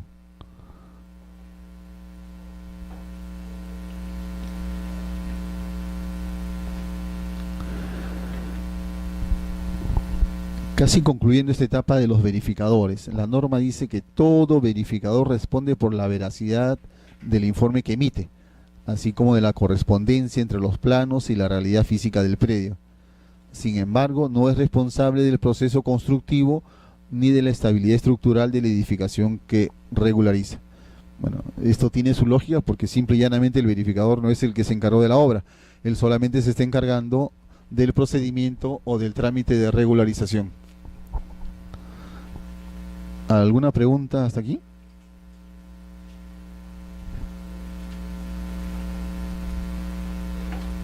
¿Debo asumir que todo está claro? o debo sentirme mal.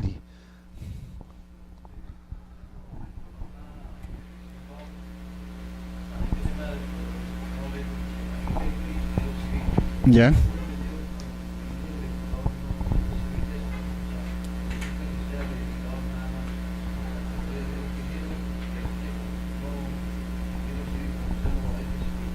¿En qué norma? Disculpa. No. A ver, a ver. Nosotros estamos realizando nuestro saneamiento de predios en base a qué ley? A la 27157. ¿Ok? La 27157, se me escapa de la mente porque no odio aprenderme de memoria los artículos, pero la norma establece claramente que solo participan en esta regularización el ingeniero civil y arquitecto, nada más, ningún otro profesional. Es más, para esta, claro, para regularización. No, aquí no interviene el abogado, somos desplazados los abogados de este tipo de trámite. En el otro, ¿a qué se refiere el otro? Perdón. Ah, bueno, ese es claro, un trámite completamente diferente. ¿Cuál me dijo usted? Disculpe. Claro, tampoco. Inicialmente en el... ¿Cómo se llamaba este antes del FUE? FUO.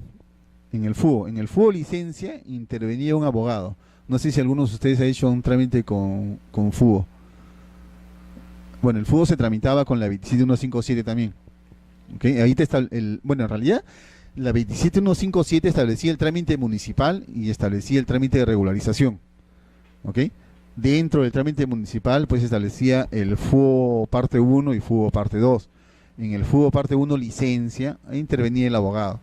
¿Para qué? No lo sabemos porque en realidad al FUO parte 1, salud, adjuntaba la copia literal o la partida registral del predio. En algún momento llegué a leer en la norma que decía, ¿no? Certifica la veracidad de los datos de la partida registral, pero la partida registral por sí sola certifica la información que contiene, ¿no? Área, linderos, perímetro, etcétera, ¿no? No es necesario ningún aval de un abogado en el caso de la partida registral, pero bueno, la norma era así de compleja. Bien.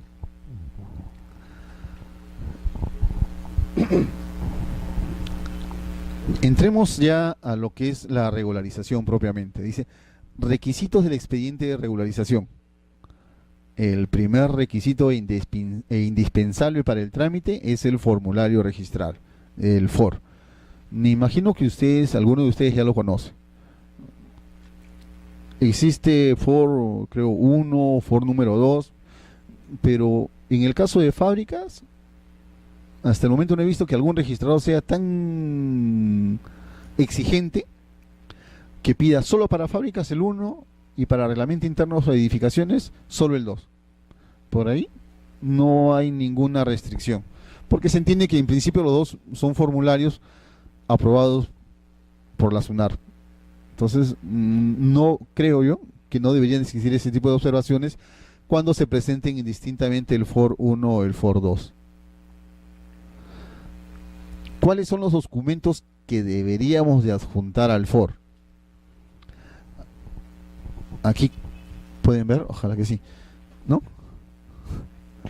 Pero les han dado las copias. No se preocupen, después ya lo van a leer con calma. Vamos igual a repasarlo. Dice, los documentos que se debe adjuntar al FONSOR. Primero, certificado de parámetros urbanísticos y edificatorios expedido por la municipalidad respectiva. Bien, quedémonos ahí. Nuestra edificación, ¿se acuerdan de qué fecha es? Antes del 21 de julio del año 99, ¿cierto? ¿Tiene lógica que nos pidan un certificado de parámetros urbanísticos y edificatorios cuando estos certificados nacen conjuntamente con la ley y son aplicables a partir del 21 de julio del año 99?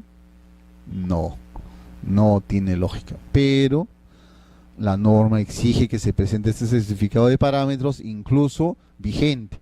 Tiene de vigencia 3 años. ¿Qué hacemos con este certificado de parámetros? le sirve al verificador responsable mm, para elaborar el cuadro normativo, pero el cuadro normativo no va a reflejar la realidad del año 99, va a reflejar la realidad actual versus los parámetros que se deberían exigir a esa fecha, lo cual para mí no tiene ninguna lógica. A lo mejor puede servir para determinar que el predio se encuentra en zona urbana o en zona de expansión urbana. Para eso sí nos puede servir nuestro certificado de parámetros, y ahí sí el enfoque sería diferente. Más adelante, cuando tratemos el tema de levantamiento de cargas, vamos a ver este tema a mayor profundidad. Por el momento, quedémonos con la incertidumbre de que por qué nos exigen un certificado de parámetros actualizado a la fecha, cuando la edificación supuestamente cumplió con los parámetros antes del 21 de julio del año 99. Ya parámetros de ahora permiten solo 3 pisos en esa calle. ¿Ya? Y esta edificación tiene 5 pisos, construido antes de ese caso. Por eso le digo, a ver, vamos a entrar un poquitito nomás al detalle, porque ese va a ser un tema de discusión más adelante y lo vamos a ver más a profundidad. A ver, existe ya un precedente, nos vamos a adelantar bastante, existe un precedente en el cual establece que es responsabilidad del verificador establecer cuáles son las cargas técnicas que se van a imponer en la inscripción de esa declaratoria de fábrica. Bien, el primer argumento del verificador, ¿cuál va a ser? Yo verifico que esa fábrica en vía de regularización y declaro que se realizó primero antes de julio del 99, ¿cierto? Bien. Segundo, ¿a esa fecha existían parámetros? No. En todo caso, ¿a qué se ajustaban los ingenieros o arquitectos? Al, ¿cómo se llama esto? Reglamento Nacional de Edificaciones. Perdón, en esa fecha de construcción. ¿Ok? Y es de donde él determinaba qué parámetros se iban a establecer o se iban a exigir para esa edificación. ¿Ok? Segundo, ¿podríamos aplicar una norma en forma retroactiva? Si algún abogado, espero que no me contradiga, y no podríamos aplicarlo, ¿cierto? Entonces, el argumento actual de los verificadores es: no me puedes exigir algo que a esa fecha no era exigible. Existía el certificado de parámetros en esa fecha, no existía ese documento como tal, no existía. ¿Cuándo nace o cuándo se crean? Justamente con motivo de esta ley. Entonces, si yo, verificador, hago mi cuadro normativo y a la izquierda pongo parámetros de acuerdo al Reglamento Nacional de Edificaciones, tanto. En el caso que nos dice la señorita, pisos 3, proyecto 5, yo registrador digo no procede inscribirlo como carga porque a esa fecha no eran exigibles los parámetros. El registrador le va a creer por dos razones que hemos indicado, o por las mismas razones, perdón, que hemos indicado. Simple y llanamente a esa fecha no existían. Si lo podemos hacer mucho más contundente, ya existe un precedente que establece este actuar del verificador, o de esta manera. ¿Okay? Bien, pero como quiera, que el certificado de parámetros de todas maneras es exigible. ¿Qué pasa si la municipalidad no nos quiere dar ese certificado porque ya sabe o ya sospecha que vamos a hacer una regularización? La norma también se pone en ese supuesto y dice: si la municipalidad dentro del plazo previsto no emite el certificado, se prescindirá de este documento y el verificador responsable indicará en su informe de verificación, bajo su responsabilidad, los parámetros urbanísticos y edificatorios reglamentarios que correspondan a la edificación. En cristiano, si la municipalidad no emite dentro de determinado lapso de tiempo el certificado de parámetros y yo quiero realizar ya mi trámite de regularización, no tengo por qué esperar sino el término establecido legalmente para que ellos lo emitan. ¿Cuál es ese lapso de tiempo? 5 días. ¿Ok? Si yo inicio mi trámite el día de hoy, presento mi solicitud, adjunto mi recibo y solicito mi certificado de parámetros a la municipalidad y transcurren esos 5 días y la municipalidad no me lo dio, no hay ningún problema. El verificador responsable en el informe técnico establece, cuáles son los parámetros que deben regir para esa edificación. Solo en el informe técnico no. Acuérdense también que eso va en el cuadro normativo del plano de ubicación y localización. ¿Alguna duda hasta ahí? Así es, para ello tienen que adjuntar el cargo. Que no se sorprendan tampoco, a veces por desidia no se recoge este certificado de parámetros. Tengan cuidado porque en algunos casos, o en muchos casos, las municipalidades tienen, al igual que los registros públicos, el seguimiento de expedientes y sale tramitado y entregado. ¿Ok? Entonces, estos supuestos es en los cuales la municipalidad no lo otorga.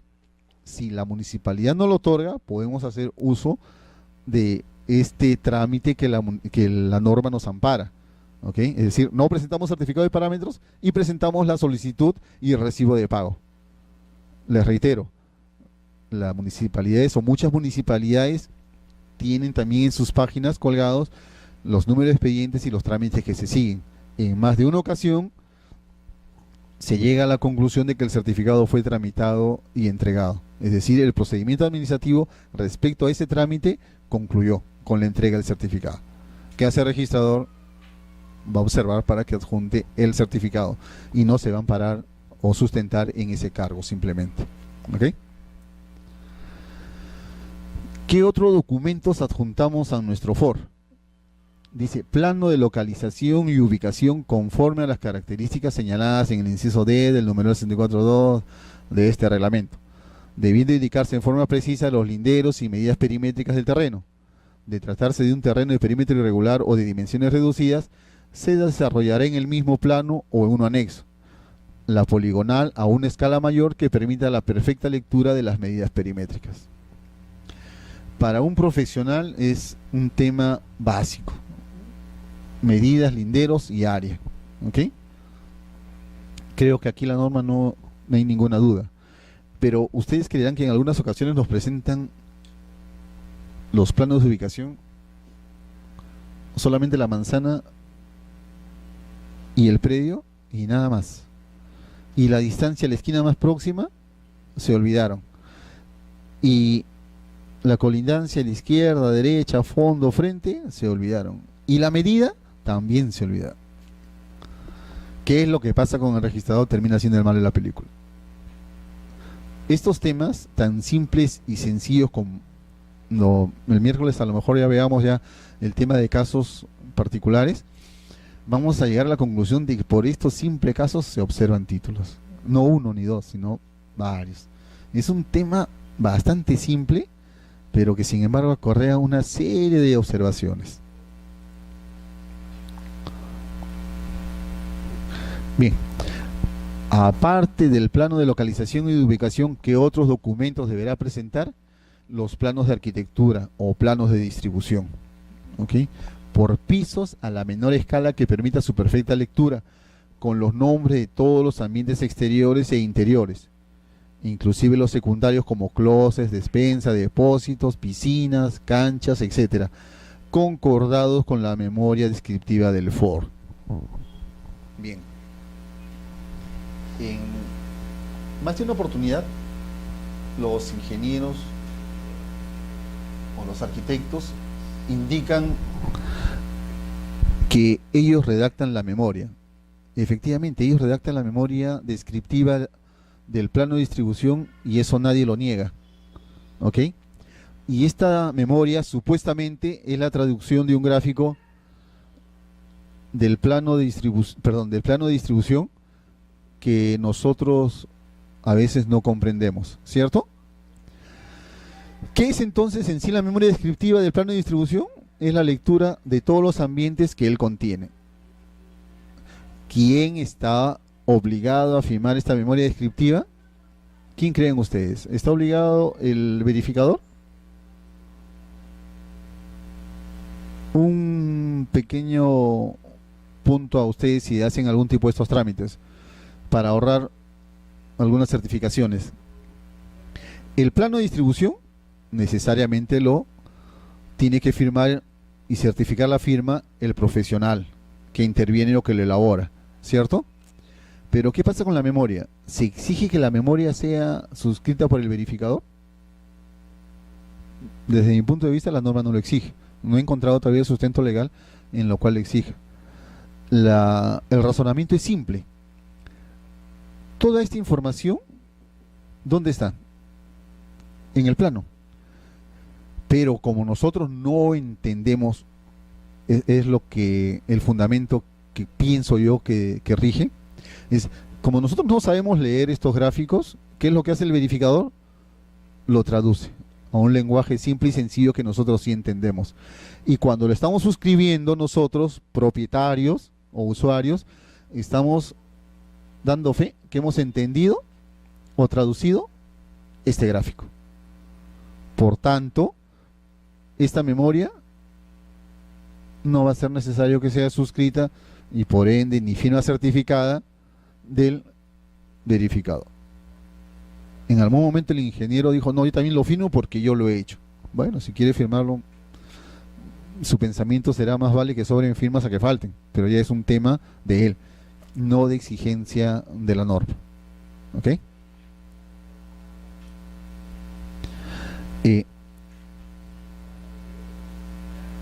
Un tema importante también es un... A ver, no soy malo para dibujar, pero vea, ¿qué es lo que pasa si yo tengo mi plano de distribución? Tengo mi memoria.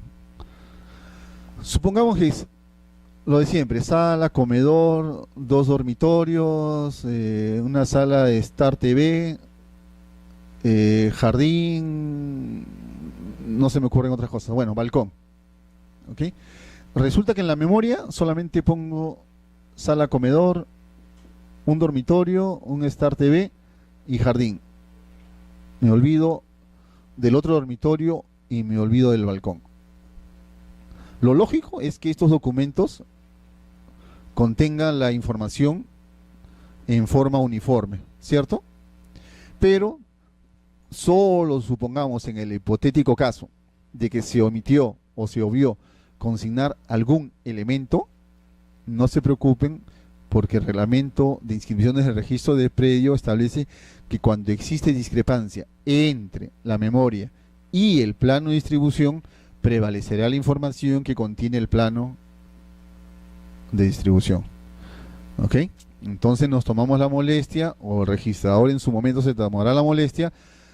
Bueno, si puso acá un dormitorio, cuando haga su asiento de inscripción tendrá que consignar 2 dormitorios. Si no se consignó el balcón aquí, en el asiento de inscripción tendrá que consignarlo. Bueno, doble trabajo para el registrador simplemente.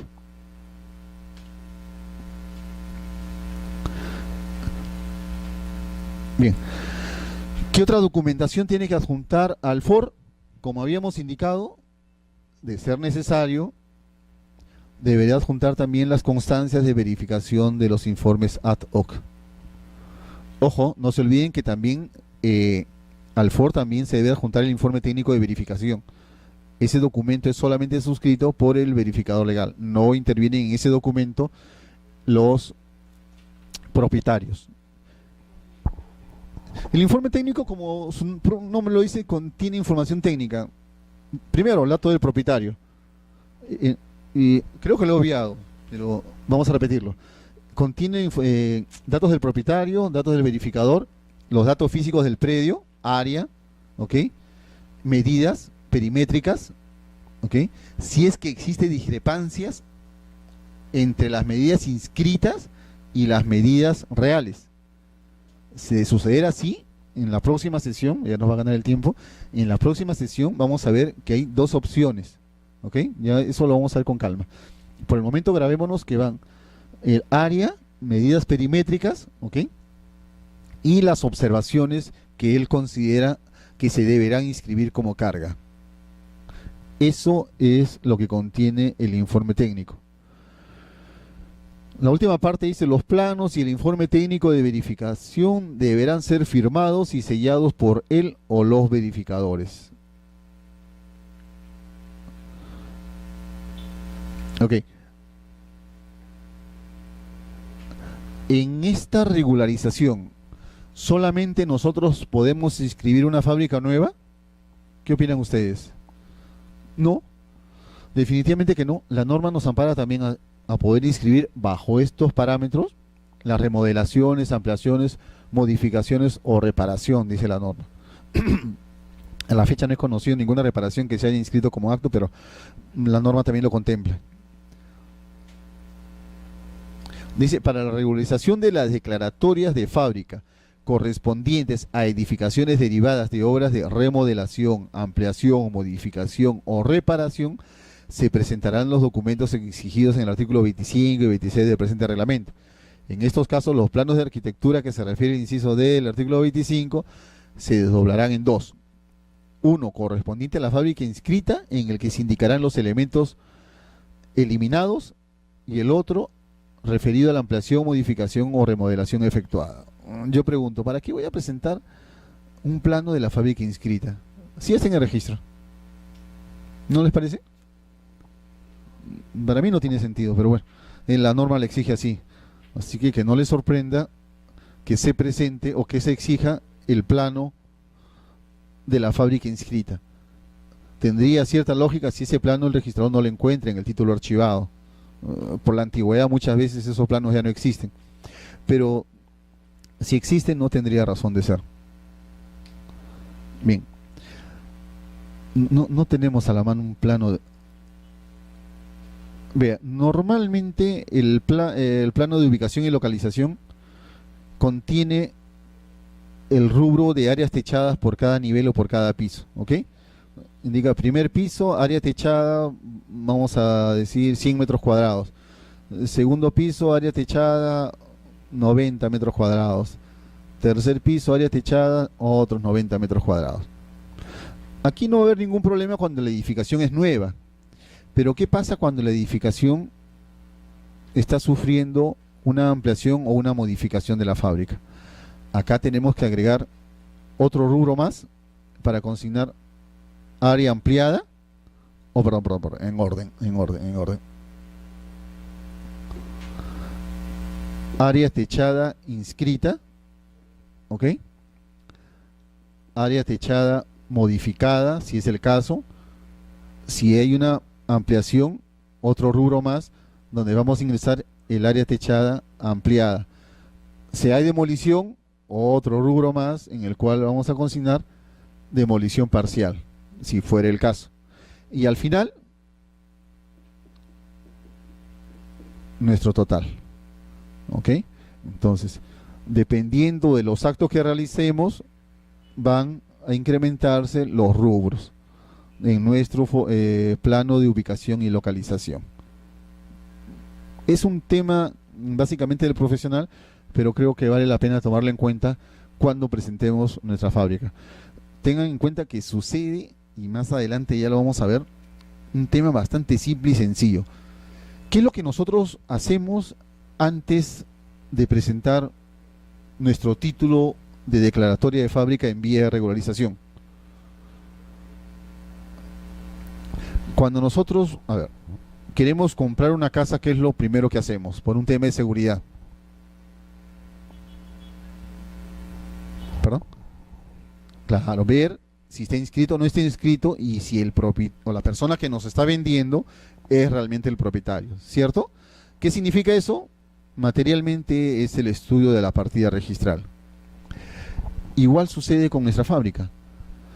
¿Cómo sabemos nosotros si ese predio ya tiene una fábrica inscrita? Fácil, basta con el estudio de la partida como para poder determinarlo. Pero en muchas ocasiones sucede que no se hace estudio de la partida registral. ¿Ok? Bien, creo que por un tema de cansancio ya están un poquito cansados. Bien, ¿qué les parece si por el día de hoy nos quedamos aquí? Y el miércoles vamos a continuar. No sé si tienen alguna duda, alguna pregunta hasta aquí. Dime.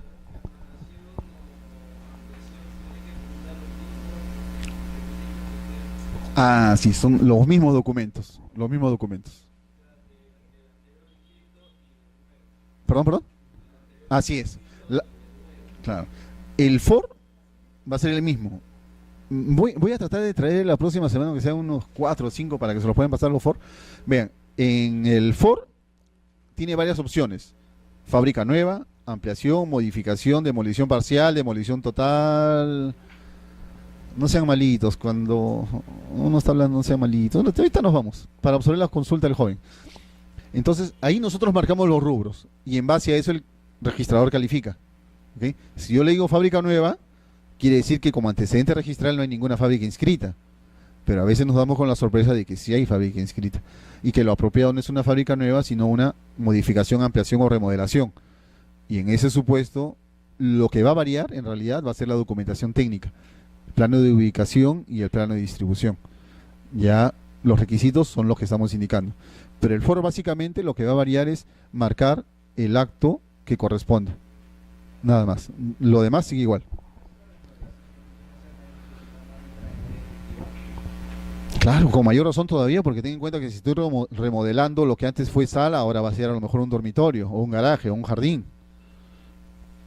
La memoria descriptiva va a ser necesario en cualquier tipo de fábrica, tanto en la nueva como en alguna modificación o ampliación, porque supuestamente, primero, el área techada está variando, segundo, la distribución de ambientes no sabemos si es la misma, salvo que, bueno, no tendría lógica, porque si modifico, puedo estar alterando el área techada o no, o puedo estar variando la distribución de ambientes. Si hago una remodelación, no necesariamente implica modificación de área techada, pero sí de la distribución interna de ambientes. ¿Ok? Entonces, necesariamente la memoria es la que nos va a decir eso. ¿Ok? ¿Alguna otra pregunta, jóvenes? Bien, entonces nos quedamos en este punto y la próxima semana continuamos. Muchas gracias por la atención prestada.